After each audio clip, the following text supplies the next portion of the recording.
Dans cette vidéo, on va s'intéresser au lien qu'il peut y avoir entre rétention séminale et cancer de la prostate. Il y a en effet certains médias sur Internet qui propagent l'idée que ne pas éjaculer favoriserait le cancer de la prostate. On va chercher à comprendre quelle est la source de cette idée et si elle peut effectivement être prise au sérieux ou si au contraire elle ne repose sur aucune base solide. Ce qui m'a donné l'idée de faire une vidéo sur ce thème, c'est l'envie de réagir à certains propos que j'ai lus et entendus sur Internet. Dans une vidéo publiée en 2020 qui a cumulé plus de 148 000 vues, Léo des Philogines va nous expliquer que l'abstinence favorise le cancer de la prostate.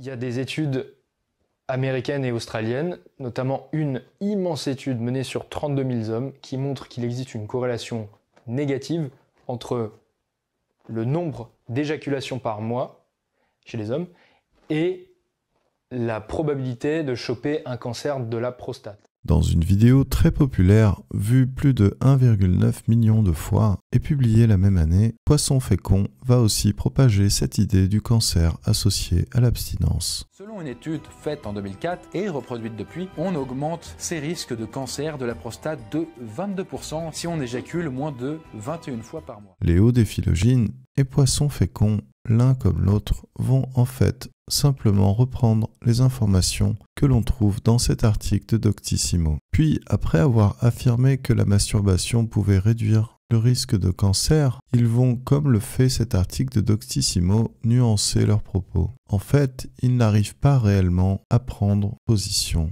mais ont souhaité tout de même contribuer à propager cette idée. Léo des Philogines. Il s'agit là simplement d'hypothèses pour l'instant, mettant en lumière un lien de causalité entre la pratique, les éjaculations et le cancer de la prostate. Donc il semblerait que plus on ait d'éjaculations durant la vingtaine, moins on ait de probabilité de choper le cancer des années plus tard. Même chose pour Poisson Fécond. Un résultat qu'il faut quand même prendre avec des pincettes, car on n'est pas sûr que ce soit l'abstinence qui rende malade. La maladie en elle-même peut aussi rendre abstinent, donc attention aux erreurs d'interprétation, et comme on dit en science, corrélation n'est pas causalité. Si j'ai décidé de faire la présente vidéo, c'est pour réagir à cela, car je crois qu'il y a des choses à dire. Ces deux vidéos se sont largement diffusées, et comme on va le voir par la suite, elles ont certainement contribué à propager de fausses informations. Pour permettre à chacun de se faire une idée, je souhaite donc apporter une contradiction. Avant de développer mon argumentation, je souhaite faire un premier constat. Sur le site santépubliquefrance.fr, on apprend que le cancer de la prostate est le cancer le plus fréquent chez l'homme, avec 59 800 nouveaux cas pour la seule année 2018. Il semble d'ailleurs que ce chiffre soit en augmentation. Sur le site icancer.fr, on peut lire qu'en 2011, il y avait 54 000 nouveaux cas. Pensez-vous vraiment que cette épidémie de cancer ait un quelconque rapport avec la pratique de l'abstinence? En réalité, c'est sûrement le contraire. Sur le site magicmaman.com, on découvre que les hommes interrogés prétendent se masturber en moyenne tous les 3 jours. Ces mêmes hommes ont pour la plupart une vie sexuelle avec une ou un partenaire. La fréquence moyenne de leurs éjaculations est donc encore supérieure. Elle devrait être environ de 48 heures, comme nous l'avons exprimé dans une autre vidéo de la chaîne Fleurs du désert, qui aborde la question de la fréquence naturelle des éjaculations. 48 heures, c'est une moyenne. Dans les faits, l'écrasante majorité des jeunes hommes éjaculent tous les jours. Si l'abstinence favorise réellement le cancer de la prostate, comment se fait-il que celui-ci soit si fréquent en France alors que les hommes éjaculent aussi souvent? Doctissimo, Léo des Philogines et Poisson Fécond nous recommandent d'éjaculer au moins 21 fois par mois. Mais n'est-ce pas déjà le cas? N'y a-t-il pas un problème de logique? Écoutons maintenant ce que les sexologues ont à dire sur le sujet. Dans une vidéo publiée en 2022 sur la chaîne Les Questions Sexo, un docteur et sexologue du nom de Patrick Papazian va nous donner son point de vue de praticien. Aziz nous dit qu'il est célibataire, il a peu de rapports sexuels, il demande si c'est mauvais pour la prostate. Docteur Papazian. Alors non, déjà on va lui dire clairement que c'est pas mauvais pour la prostate. Maintenant, ce qui sème le trouble, c'est qu'il y a eu des études qui montrent qu'un nombre important d'éjaculation mensuelle permettrait de réduire le risque de cancer, et on a presque un peu culpabilisé les hommes avec ça, avec notamment un travail américain il y a quelques années qui disait qu'au-delà de 21 éjaculations par mois, on avait une diminution de 30% du risque de cancer. Je crois qu'il faut vraiment prendre ces données avec des pincettes. C'est clair que pour la vie en général, avoir une activité sexuelle, ça peut être bien, ça peut être épanouissant, mais on peut tout à fait ne jamais avoir de problème de prostate, même en ayant très peu d'activité sexuelle ou d'éjaculation. Le docteur Boujaodé va également nous donner son avis dans une vidéo publiée sur la chaîne Charles.co en 2023.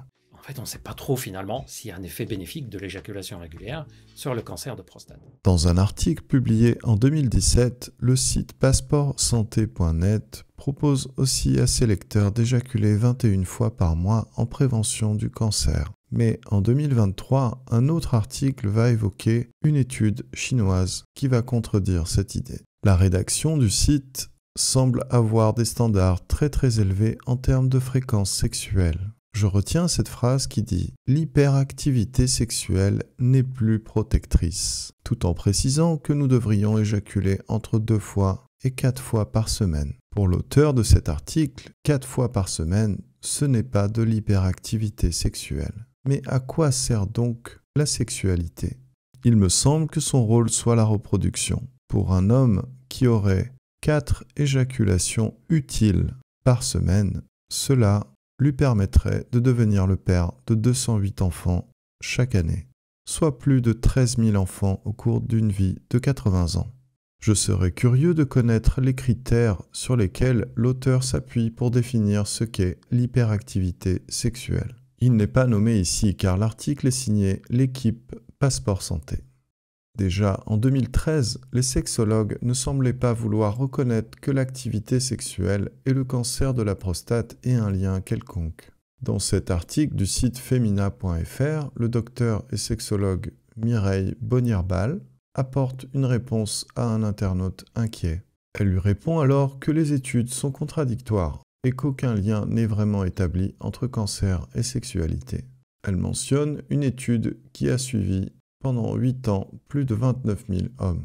En fait, chercher un lien entre abstinence et cancer est peut-être quelque chose de très absurde. Le sujet du cancer de la prostate n'est en vérité que le sujet du cancer tout court. Quel est l'intérêt de multiplier les études scientifiques lorsque la réponse est évidente? Le cancer, le diabète, l'obésité sont en fait un seul et même sujet, qui sont le résultat de 2 causes principales, l'excès de nourriture et le manque d'activité physique. Ces 2 phénomènes sont ce que les moines et les anciens ont appelé la gourmandise et la paresse. 2 des 7 péchés capitaux. Pour en savoir plus, je vous suggère la vidéo sur les 7 péchés capitaux qui explique comment les excès de sexe et de nourriture peuvent littéralement vous pourrir l'existence. L'abstinence ne favorise pas le cancer car si c'était le cas, cela serait connu des moines pratiquant la chasteté depuis des siècles. Le cancer n'est que la partie émergée de l'iceberg. Il appartient à un phénomène beaucoup plus vaste et important. En France, une personne sur 2 est en surpoids. 3,3 millions de personnes sont atteintes de diabète. Ces chiffres sont en progression constante. Même chose pour le cancer. En 2023, on a diagnostiqué plus de 433 000 cas de cancer. Tout ceci appartient à un unique et même phénomène.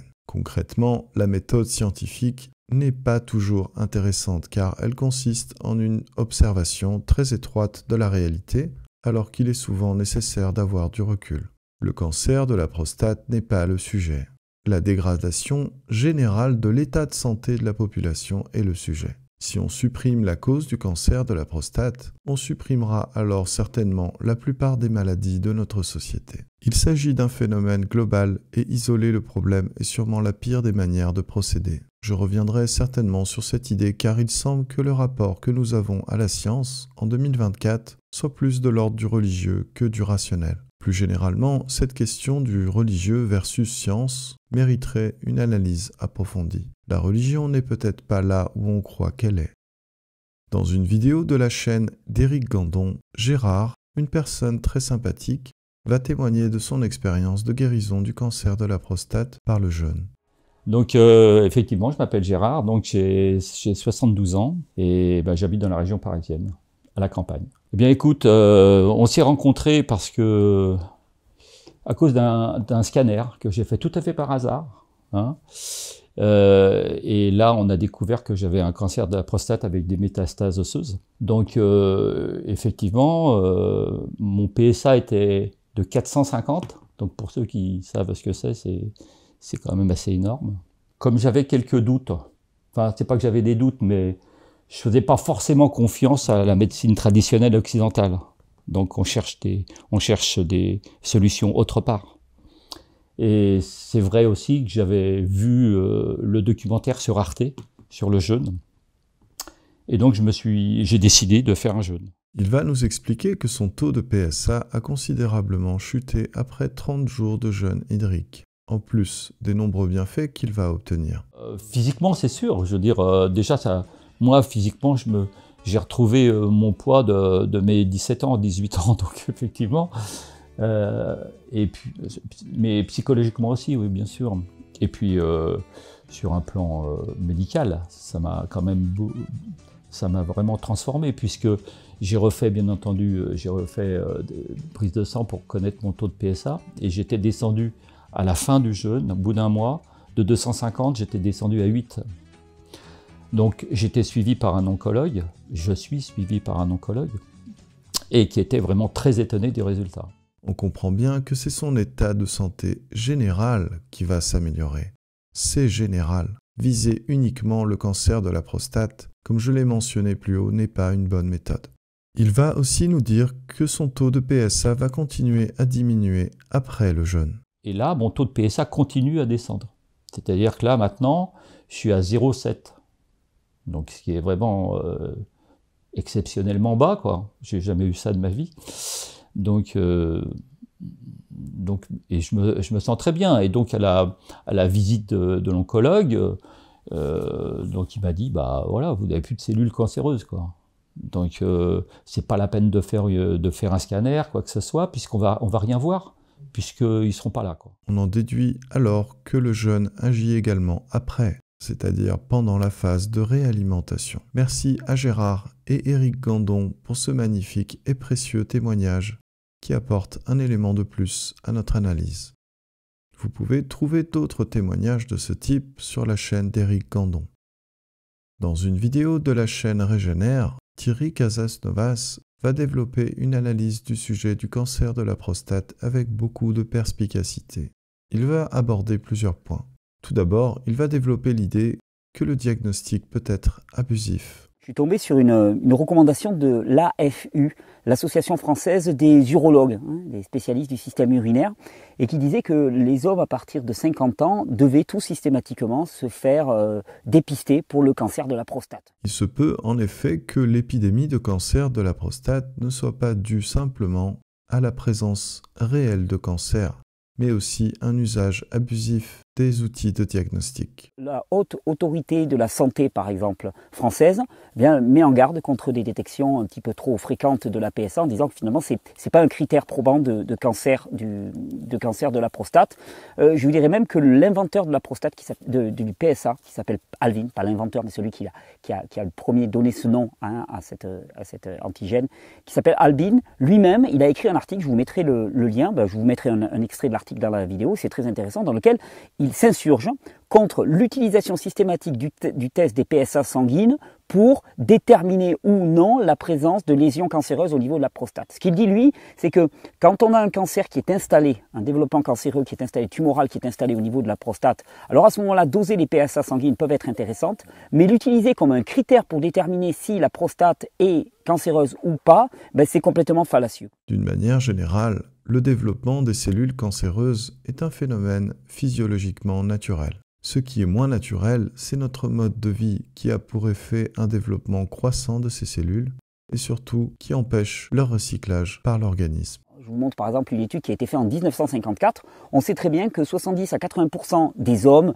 passé un certain âge, passé 60-65 ans, ont des cellules cancéreuses au niveau de la prostate, ont une élévation de la PSA, ont une légère hypertrophie de la prostate. Et on va voir tout à l'heure à quoi ça correspond.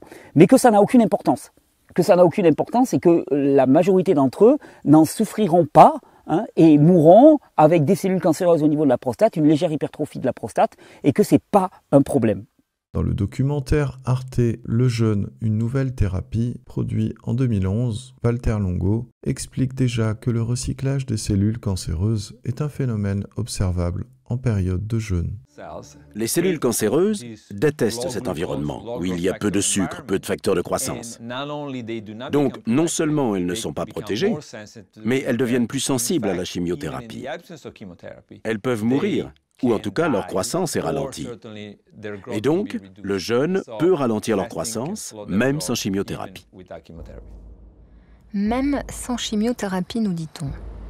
Pour les cellules cancéreuses, le jeûne se révèle donc un cauchemar. C'est un documentaire magnifique que je recommande bien sûr, un classique à ne pas manquer. J'ai récemment fait une présentation devant l'une des plus importantes compagnies pharmaceutiques du monde et j'ai mis au défi les dirigeants de l'entreprise de mettre au point un cocktail de médicaments, pas un simple médicament, mais un cocktail de médicaments dont les effets seraient plus puissants que ceux du jeûne. Le seul problème de ce documentaire est son titre, car le jeûne n'a rien de nouveau. C'est une pratique qui existe depuis des millénaires, que l'on trouve dans toutes les religions et même chez les animaux. Comme nous l'atteste la guérison de Gérard sur la chaîne de Éric Gandon, le meilleur moyen de recycler ses cellules est de jeûner. Ensuite, Thierry Casasnovas va développer l'idée que le cancer de la prostate ne va pas forcément avoir de conséquences graves pour la santé. Ils disent que 70% des hommes âgés, dans l'étude que je vous présente, 70% des hommes âgés présentent une hypertrophie de la prostate et donc des cellules cancéreuses au niveau de la prostate. Donc détecter la présence de cellules cancéreuses ne sert à rien. La majorité des hommes auront un test positif. La vraie question qui est à se poser, c'est vers quoi va évoluer cette prostate qui est enlargie d'une certaine manière. Dans quelle direction ça va aller? Et on se rend compte que très peu de personnes présentant une prostate qui a grossi vont réellement développer un cancer tumoral qui va réellement présenter un danger pour l'organisme. Et d'ailleurs, je vous cite une étude très intéressante qui dit que 4 sur 5 des cancers détectés par le dosage des PSA sanguines n'évolueront pas. Dans l'article mentionné tout à l'heure sur le site femina.fr, la sexologue Mireille Bonnier-Ball nous expliquait déjà que le cancer n'évoluera pas forcément.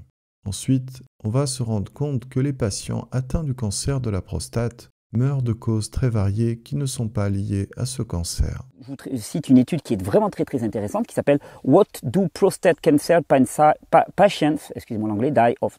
De quoi meurent les patients qui ont un cancer de la prostate.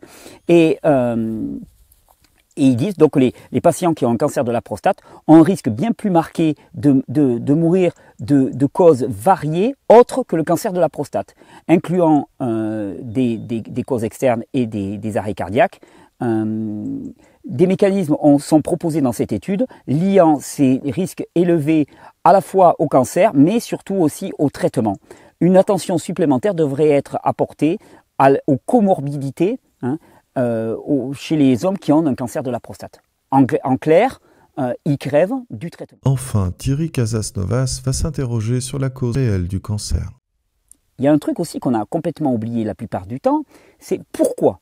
Pourquoi est-ce que la prostate grossit? Pourquoi est-ce qu'elle s'amuse à grossir? Non, parce qu'on veut te traiter un cancer, on veut te faire diminuer la taille de la prostate, et on verra un petit peu ce qu'on utilise pour ça, mais pourquoi elle grossit? Je veux dire, il n'y a pas de phénomène sans cause. Ça n'existe pas dans ce monde. Il y a toujours une cause au phénomène. Qu'est-ce qui cause l'élargissement de la prostate? On va se rendre compte qu'il existe un lien entre la résistance à l'insuline et les taux élevés de PSA. J'ai déjà attiré votre attention sur un paramètre qui est vraiment très important quand on parle d'élargissement, de grossissement, d'hypertrophie, quel que soit l'organe ou quelle que soit la glande à l'âge adulte, c'est les niveaux d'insuline. L'insuline est une hormone qui est une hormone de stockage.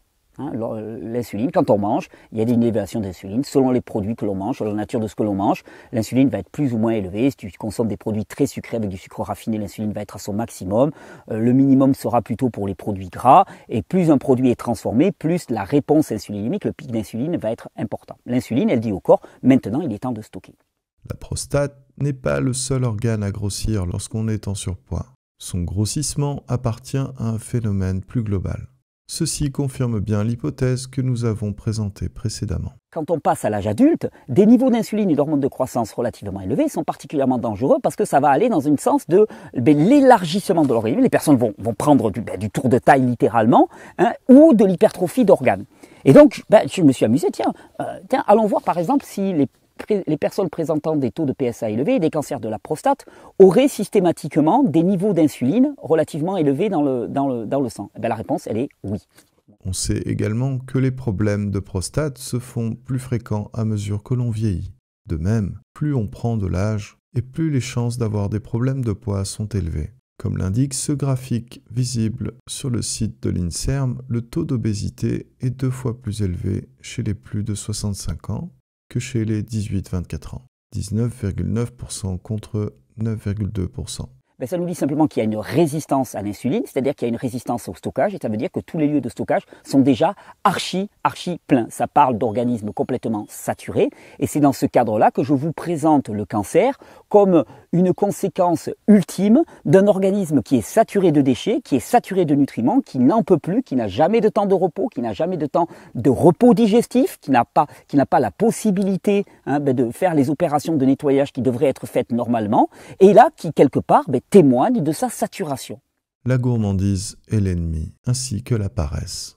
Alors vous allez me dire, mais si c'était une question d'alimentation, ça se saurait quand même, sérieusement. Eh bien ouais, ça se saurait, mais ça se sait. Ça se sait. Par exemple, je vous cite une étude là qui est très intéressante, qui conclut en disant on a un corpus d'évidence de plus en plus important qui montre que l'exercice adapté, l'exercice physique adapté, et la prise de certains macronutriments et micronutriments spécifiques au travers d'une bonne diète alimentaire, joue un rôle extrêmement bénéfique dans la prévention des cancers de la prostate.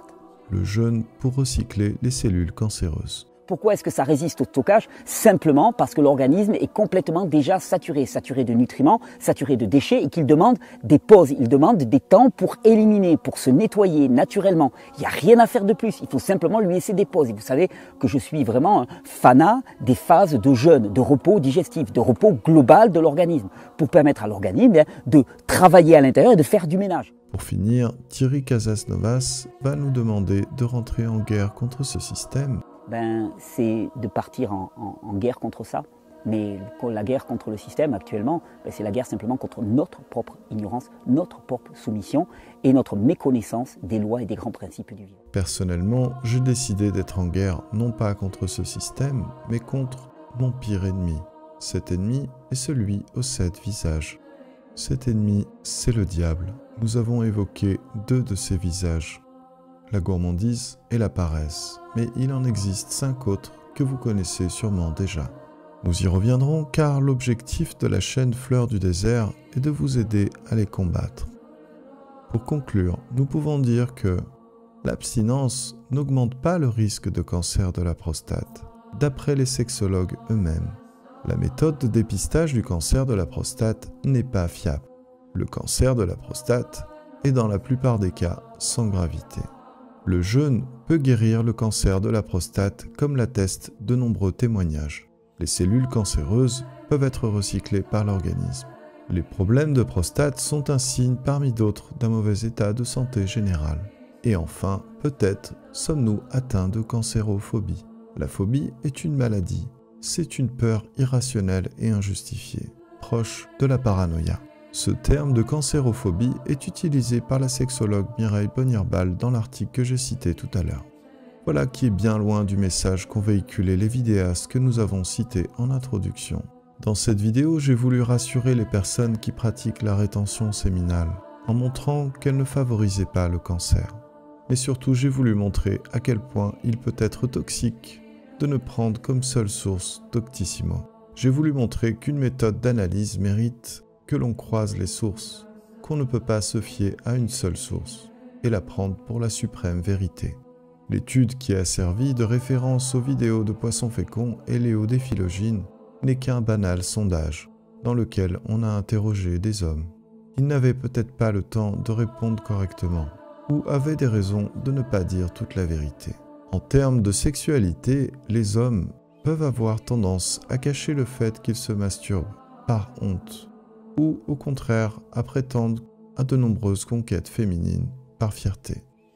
À l'origine, la méthode scientifique est expérimentale et est basée sur l'idée qu'une expérience doit toujours donner les mêmes résultats lorsqu'elle est reproduite dans des conditions identiques. Ce qui ne peut être vérifié par l'expérience n'est pas de la science. Cette étude n'est pas scientifique, car aucune expérience n'a été réalisée. Ce que j'ai voulu montrer dans cette vidéo, c'est comment la pratique monastique, qui respecte la loi de Dieu, peut apporter une santé parfaite. Mais également, comment notre société ignore cette pratique, alors qu'elle aurait grand intérêt à l'étudier. Les moines mettent Dieu avant la santé du corps, c'est pourquoi ils ne présentent pas leur pratique sous cet angle. Ce que j'espère, c'est qu'en cherchant à améliorer votre santé, vous finissiez par vous intéresser à Dieu. Merci pour votre écoute, j'espère que cette vidéo vous a apporté satisfaction.